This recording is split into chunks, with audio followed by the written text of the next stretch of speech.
अभिवादन स्वीकार कीजिए ब्रजेश मिश्रा का और आप देखना शुरू कर चुके हैं द डिबेट। आज हम बात करेंगे कि 16 अगस्त से उत्तर प्रदेश में स्कूल खुलने जा रहे हैं।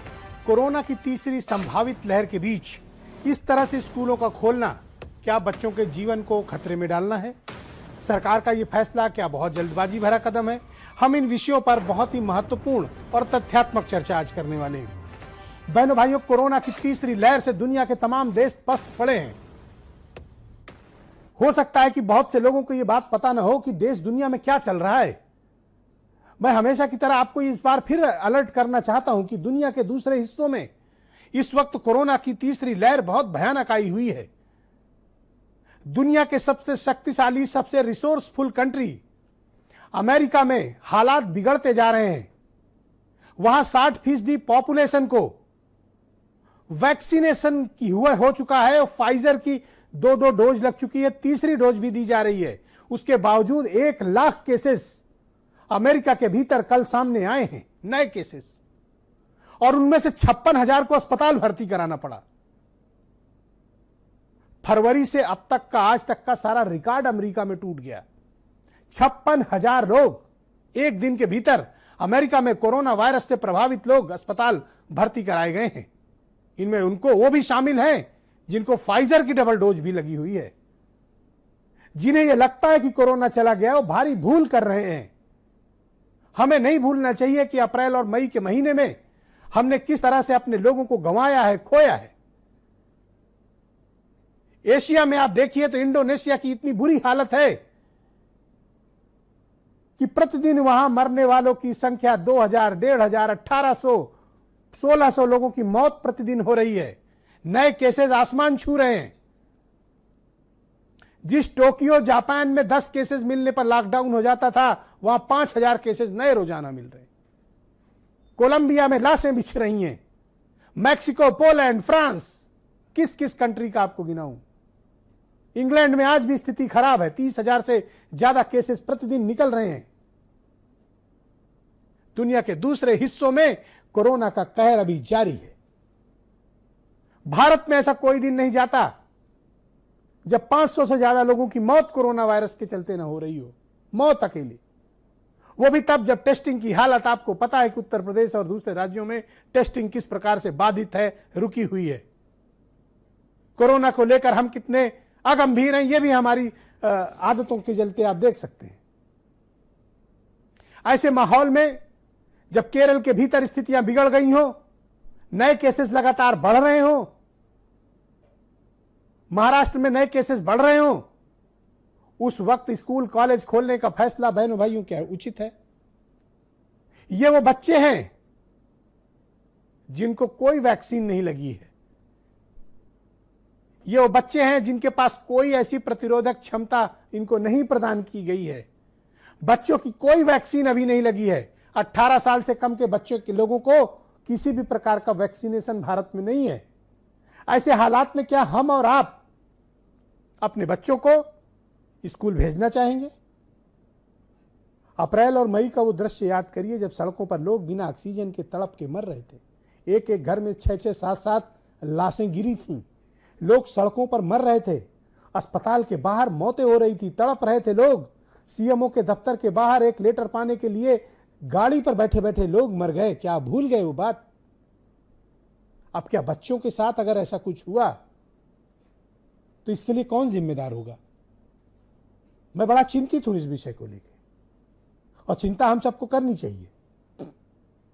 इसके कई पहलू हैं। कुछ लोग कहते हैं कि नहीं, बच्चों का भविष्य बर्बाद हो रहा है। तो क्या जान से ज्यादा कीमती उनका भविष्य है? क्या ऑनलाइन एजुकेशन के जरिए हम उन्हें पढ़ा नहीं सकते हैं? क्या हम दूसरे माध्यमों का चयन नहीं कर सकते हैं? क्या जान से बड़ी कोई चीज है? कुछ लोग कहते हैं कि स्कूल कॉलेज टीचर की सैलरी कैसे जाएगी? अरे तो क्या किसी की लाश पर खड़े होकर आपको सैलरी चाहिए? क्या किसी की लाशों के ढेर पर खड़े होकर आप स्कूल चलाना चाहते हैं? क्यों ऐसे फैसले लिए जा रहे हैं? मुझे हैरानी है कि ये फैसले कौन ले रहा है, और क्या हक है उत्तर प्रदेश की सरकार को इस तरह का फैसला लेने का? इस तरह के फैसले महामारी विशेषज्ञ, डॉक्टर्स और वैज्ञानिकों की सलाह से लिए जाने चाहिए कि कब वो उचित वक्त होगा जब हम स्कूल कॉलेज ओपन करें, बिना वैज्ञानिक सलाह के, बिना डॉक्टरों की सलाह के, बिना विशेषज्ञों की सलाह के इस तरह के फैसले बहनों भाइयों देश के लिए ठीक नहीं है, हमारे आपके बच्चों के लिए उचित नहीं है। कल्पना करिए कि अगर इनको वायरस अटैक आया तो अकेले तो ये बच्चे बेचारे संभाल नहीं पाएंगे, आपको भी इनके साथ अस्पताल में रहना पड़ेगा। ईश्वर न करे ऐसा हो। कहां से लाएंगे आप ऑक्सीजन? मांगेंगे ऑक्सीजन, दर्ज होगा मुकदमा। कैसे बचाओगे अपने बच्चों को? वो कौन से ऐसे निष्ठुर माता पिता हैं जो अपने बच्चों की इस स्थिति में स्कूल कॉलेज भेजना चाहेंगे? मुझे समझ में नहीं आता कि ऐसे फैसले लेने के पीछे के तर्क क्या हैं, तथ्य क्या हैं, वैज्ञानिकता कितनी है। कोई साइंटिफिक रीजन होना चाहिए। बिना वैज्ञानिक सलाह के, बिना विशेषज्ञों की सलाह के ऐसे फैसले नहीं किए जाते हैं। दुनिया के किसी मुल्क में नहीं किए जाते हैं। मैं पिछले 1.5-2 सालों से दुनिया के हर देशों के कोरोना के मामले के अध्ययन की रिपोर्ट आपके समक्ष प्रस्तुत कर चुका हूं। बार बार ये कहना चाहता हूं, बार बार ये ताकीद कराना चाहता हूं, ऐसे फैसले मत करिए कि जिससे समाज खतरे में पड़े, जिससे हमारे प्यारे बच्चों का जीवन खतरे में पड़े। या बोध बच्चे तो अपनी तकलीफ बयां भी नहीं कर पाएंगे। हमने आपने तो झेल लिया, न जाने कितने असंख्य मौतें हुई उत्तर प्रदेश के भीतर, हमने अपनों को गंवाया है। इस प्रदेश के भीतर शायद ही ऐसा कोई हो जिसके अपनों की मौत न हुई है, जिसके जानने वालों की मृत्यु न हुई हो।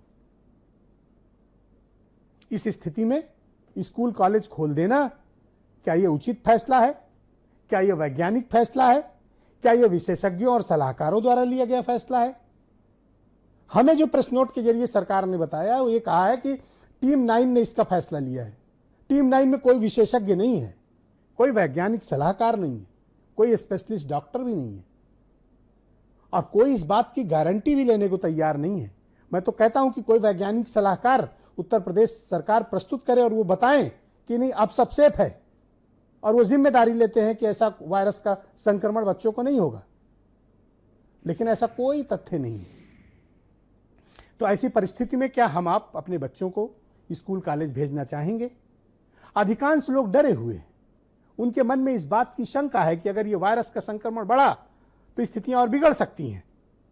जब आपने ऑनलाइन एजुकेशन का एक पैटर्न खोज रखा है, तो जब तक देश दुनिया में स्थिति सामान्य नहीं हो जाती है, ये असाधारण परिस्थितियां जो हमारे समक्ष विद्यमान है ये ठीक नहीं हो जाती हैं, तब तक हमें इस प्रकार के ऊल जलूल के फैसले नहीं लेने चाहिए जिससे हमारे देश के नागरिक संकट में आए, जिससे हमारे आपके बच्चे संकट में आए।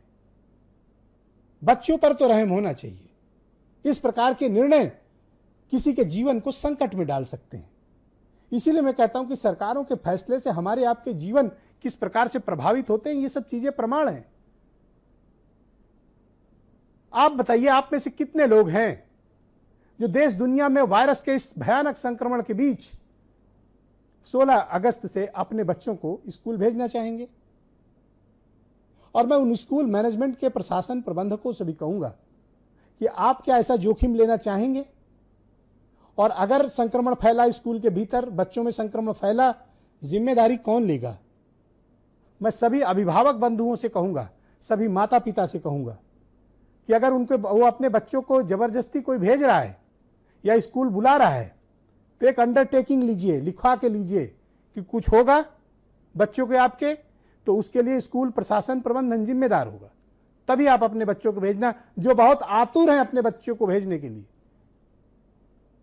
वो कौन से माता पिता हैं? तमाम लोग ऐसे सोशल मीडिया पे लिख गए स्कूल खुल जाना चाहिए, हम लोग घर पे पक गए हैं, हम परेशान हो गए हैं बच्चों से। अरे अपने बच्चों से परेशान हो गए हो, इन्हें कुछ हो गया तो जीवन भर का जख्म भर नहीं पाएगा। जीवन भर खुद को कोसोगे और इसी पीड़ा में रहोगे कि आपकी एक चूक ने आपके बच्चे के जीवन को संकट में डाल दिया। जो बच्चे आज आपको परेशान करते हुए लग रहे हैं, कल को वो आपके पास, ईश्वर न करे कि ना हो, तो शायद आपके जीवन का वो सबसे बड़ा गम होगा। ऐसे फैसले क्यों किए जा रहे हैं? मेरी समझ से बाहर है।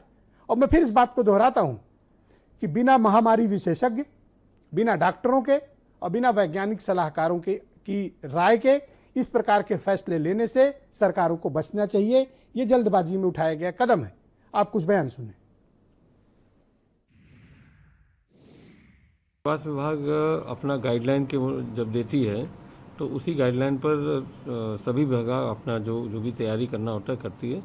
तो शिक्षा विभाग में कल माननीय मुख्यमंत्री के साथ में उप मुख्यमंत्री दिनेश शर्मा जी भी थे और उन लोग से आपस में बात करने के बाद ये तय हुआ था कि 16 अगस्त से माध्यमिक शिक्षा के 50% के स्ट्रेंथ के साथ प्रारंभ होंगे और उच्च शिक्षा भी अपना उसी हिसाब से अपना प्रारंभ करेंगे। एक तो कोविड अप्रोप्रिएट बिहेवियर का पूरी तरह से पालन होना चाहिए और उसके साथ ये भी सुनिश्चित होना चाहिए कि बच्चों के स्कूल के शिक्षक, वहां का पूरा स्टाफ और बच्चों के परिवार के सभी सदस्यों का टीकाकरण सुनिश्चित किया जाए। 1 महीना रुक के जब बच्चों का वैक्सीनेशन प्रारंभ हो जाए और उसके बाद जैसे जैसे बच्चे वैक्सीनेट होते जाएं और उनको स्कूल खोल दिए जाएं तो वो ज्यादा बेहतर रहे। उत्तर प्रदेश के कई जनपदों से इस तरह की खबरें आ रही हो कि वैक्सीन की कमी हो, वैक्सीनेशन स्लो है, तो पहले यह सुनिश्चित किया जाए, सरकार यह सुनिश्चित करे जो पीएम केयर फंड में पैसे गए हैं, जो लोगों ने मुख्यमंत्री को डोनेट किया है वो मुख्यमंत्री को, उसमें तो पहले यह सुनिश्चित हो कि बच्चों की वैक्सीन कब लगेगी और बच्चों के स्वास्थ्य के साथ किसी तरह का कोई खिलवाड़ न हो। कई सारे दुनिया के देशों में थर्ड वेव कहर बरपा रही है। हिंदुस्तान के भी कई सारे शहरों में थर्ड वेव की शुरुआत हो चुकी है। उत्तर प्रदेश जिस तरह से कोविड 2 में अधूरी तैयारी के साथ आया था, कोविड 3 में भी सरकार ने कोई तैयारी नहीं की है। स्कूल खोलने का फैसला लिया है जो कहीं न कहीं से लगता है सरकार का अज्ञानतापूर्वक है।